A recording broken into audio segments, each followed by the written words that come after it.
Hello, আসসালামু আলাইকুম। আশা করছি সবাই ভালো আছেন। এখন আছি হচ্ছে মোতালেব ভাইয়ের দোকানে। আর মোতালেব ভাইয়ের দোকানটা হচ্ছে ইব্রাহিমপুর বাজারে, ডাচ বাংলা বুট যেটা আছে এটার উল্টা পাশে। আর ইব্রাহিমপুর বাজারে আইসা কাউকে জিজ্ঞেস করলে হবে মোতালেব ভাইয়ের দোকান কোনটা বা সাইকেলের সার্ভিস সেন্টার কোনটা। দোকানের নাম হচ্ছে হাব মাস্টার। নতুন একটা দোকান, হয়তো বা আপনারা সবাই খুব বেশি পরিচিত না দোকানটার সাথে। যারা এলাকায় আছে তারা চিনেন। দোকানটাতে আসতে পারেন। ভাইয়ের দোকানে মূলত সাইকেল সার্ভিস করে। এই যা যা জিনিসপত্র দেখতে পারতেছেন সব কিছু হচ্ছে সার্ভিস রিলেটেড জিনিসপত্র।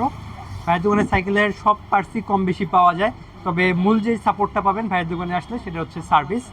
আর ভাইয়ের নাম্বার টাম্বার যদি কারোর দরকার হয় একটু কষ্ট করে ডেসক্রিপশনটা চেক করবেন, তাইলে হয়তো বা ভাইয়ের সব কিছু পেয়ে যাবেন। আর দোকানটা হচ্ছে মোতালেব ভাইয়ের। মোতালেব ভাই হচ্ছে এই মানুষটা। আপনারা একটু কষ্ট করে আসবেন ভাইয়ের দোকানে, আইসা আপনাদের সাইকেলগুলো সার্ভিস করে নিতে পারেন। ভাইরা সাইকেলের সব কাজই তো করেন আপনি, না? সব অলমোস্ট সব কিছু সব করা কাজই হয়, করেন? সব করা হয়। ভাই মোটামুটি সাইকেলের সব করে, এমনকি ভাই সাইকেল বিল্ড পর্যন্ত করে। যাদের বিশেষ করে সাইকেল বিল্ড করতে চান তারাও আইসা ভাইয়ের কাছ থেকে সাইকেল বিল্ড করতে পারেন। সব যন্ত্রপাতি নিয়ে আসবেন, অথবা ভাইয়ের আগে থেকে জানিয়ে রাখবেন আমার এই পার্টস লাগবে, আমি এই পার্টস দিয়ে সাইকেল বিল্ড করতে চাই, ভাই আপনাদের করে দেবেন। ধন্যবাদ সবাইকে।